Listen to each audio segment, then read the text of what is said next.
The Human Perspective. Judy Heumann is a woman in her early 70s with dark hair extending over her ears. She wears glasses and red lipstick and uses a motorized wheelchair. Julia is a white woman with a fair complexion, a round face, and a headset at her ears over her long dark hair. Judy and Julia are in a split screen video interview with Judy at right. Concentric circles swirl with a photo of Judy Heumann at the center. The Human Perspective. Welcome back to the Human Perspective. And today our guest is Julia Bascom. Julia Bascom is the CEO of the Autistic Self-Advocacy Network, otherwise known as ASAN.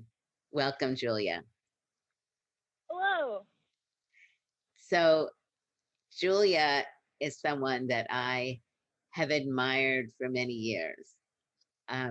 She has an amazing leadership quality and a personality that really allows her, in my view, to thrive in Washington, D.C.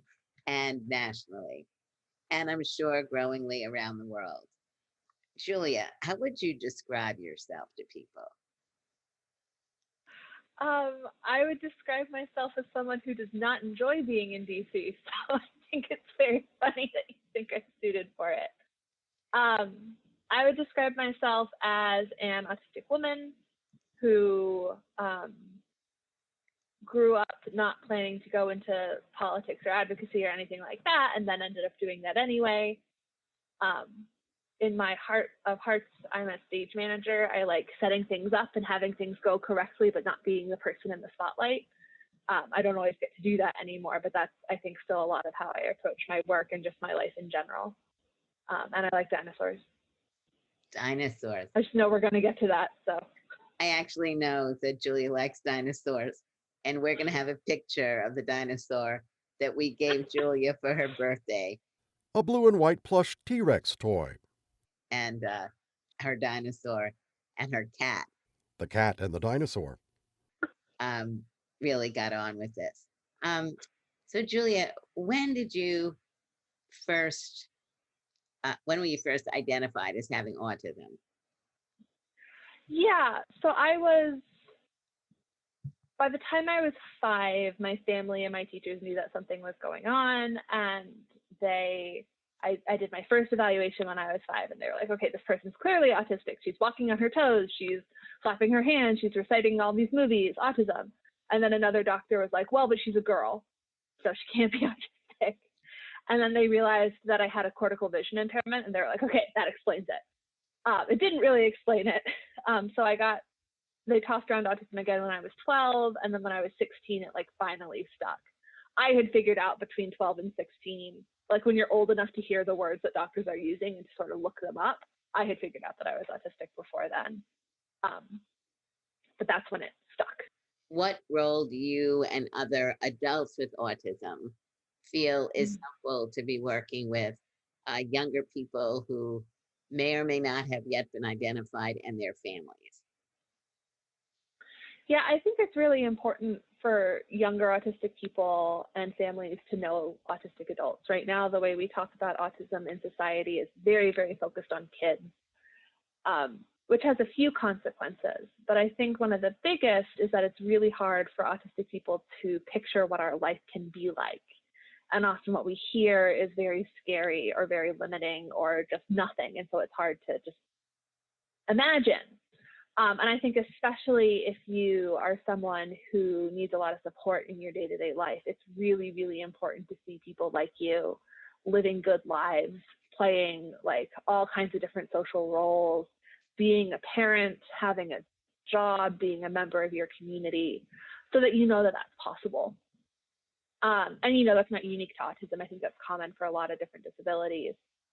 For families, again, you know, when a parent is told that their child is autistic, that's usually coming in a context where they've only really heard about autism as a scary thing and as a thing that like this external force that happens to someone, right? And so they only have those scary ideas about autism and disability, and that can really change and really challenge their relationship with their kid and their kid's relationship with them and the whole sort of family dynamic. And it's really important for parents to know that their kid can have a really good life and their kid can grow up to be an adult who is happy and who has all these different relationships, has a valued place in their community, and who is in charge of their lives. And right now, because we haven't done a good job of supporting autistic people, and because the way the media talks about autism is often not very helpful, there are not a ton of examples that families can sort of look to off the top of their heads. So getting to know autistic adults in person can be a really, really important remedy to that. And similarly, autistic adults can share advice to autistic kids and their families on how to get by. I think a lot of self-advocacy is motivated by a very strong desire on the part of autistic adults to make sure that autistic kids today aren't going through what we lived through yesterday. What do you see as some of the misconceptions and dangerous myths and practices exist that are harmful? And what are some of the areas that ASAN is working on to address that harm? Yeah, so I think, again, like people think of autism as this strange, bad, and scary thing that happens to someone, usually a kid, this external force, and maybe you can defeat it. Maybe there's like a normal person hidden inside underneath the autism, and if you just do the right thing, you can access it, which is a really, really harmful way to view autism for a variety of reasons. One is of which is that autistic people are born autistic. Autism is just a different way of processing the world. I think it's also very closely tied up in stigma around like intellectual disability in particular and cognitive disability, which is just very, very stigmatized. So we can't, like most autistic people don't have intellectual disabilities. Some of us do, but that prejudice is very much entwined with how people think about us. And we need to be really, really clear that everyone is a person, really, regardless of like what their IQ is or what their label is. I think that people think of autism also as something that like makes you not quite human, and that means that you can't really connect with people. And people definitely think that autistic people like don't have minds of our own, like that we don't know that we're autistic and we don't have an opinion about our disability or about our experience. And so they're very shocked when autistic people speak up or share our opinions about our experiences.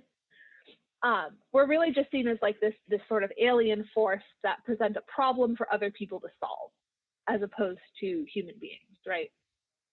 So what I would prefer is for non-autistic people to take a deep breath and calm down, and to understand that autism is just one of a number of different like developmental disabilities. It's another way of perceiving the world. Autistic people are normal. Autism is common. We are friends and family members and parents and coworkers and community members. We perceive the world and think and learn and socialize and move and communicate differently than non-autistic people, but we do all of those things. Like the way that us connecting with other people might look different than two neurotypicals connecting, but we do connect with other people. Not all of us communicate through speech. And even someone like me who can use speech to do this interview usually can't use speech all the time or to say everything we want, but there are other ways to communicate, and everyone deserves support to like access those other ways to communicate. Everyone learns and thinks differently, but also everyone does learn and everyone does think, and they deserve an education and they deserve to be surrounded by people who think that they have like valuable thoughts in their head.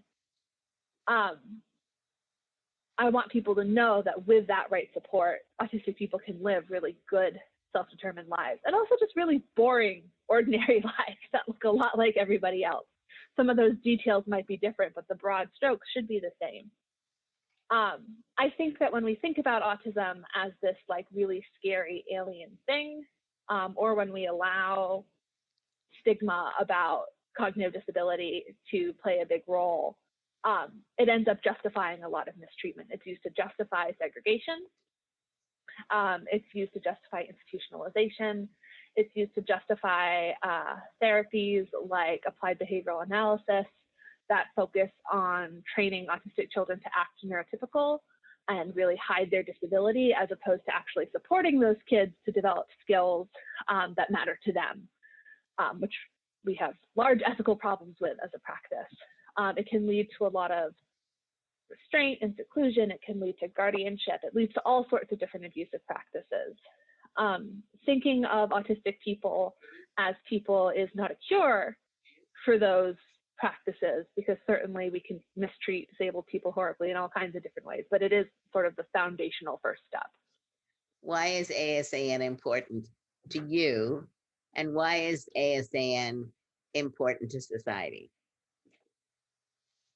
To me, ASAN is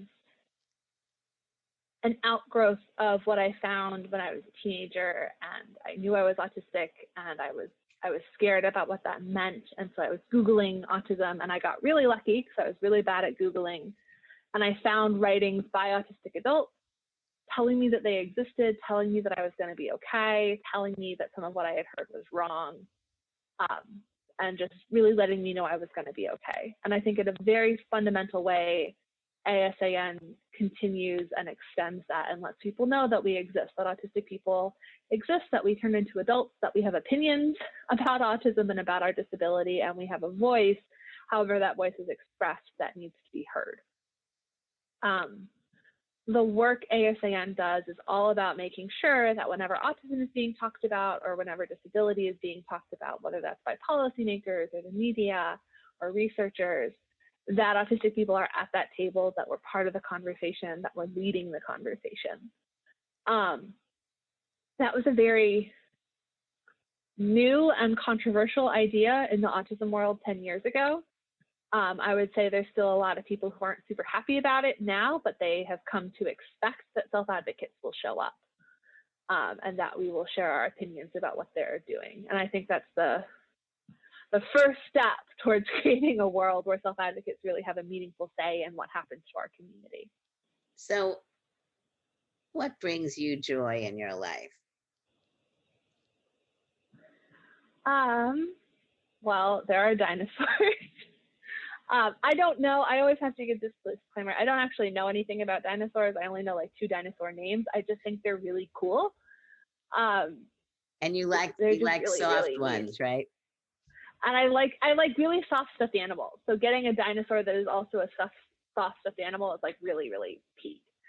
I think that, you know, a lot of autistic people have really intense interests or enjoy really specific things. And I think that when the things that we enjoy are more associated with children, like dinosaurs or like stuffed animals, people can feel a lot of shame around that, and that can be really stigmatized.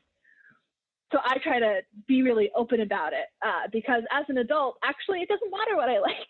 I'm in charge of my life. I can decide if it's cool or not. And I think that that's a good thing.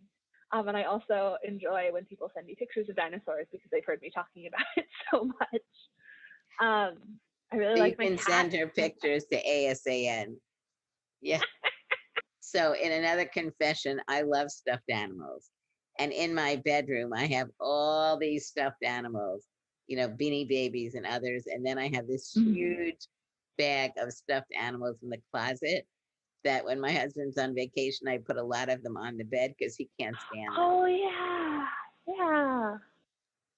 Well, Julia, I really want to thank you for joining us today. And as always, I learned so much from talking with you. And I want to really thank you for your leadership. There's so much more work that ASAN is doing. I really would encourage you to go to their website. They are so innovative and creative. And so, Julia, thank you and your great staff and your board for the ongoing leadership.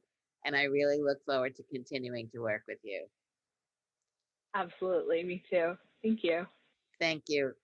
The video concludes with Judy's contact information and a black and white photo of Judy outdoors speaking into a microphone and wearing a Sign 504 button.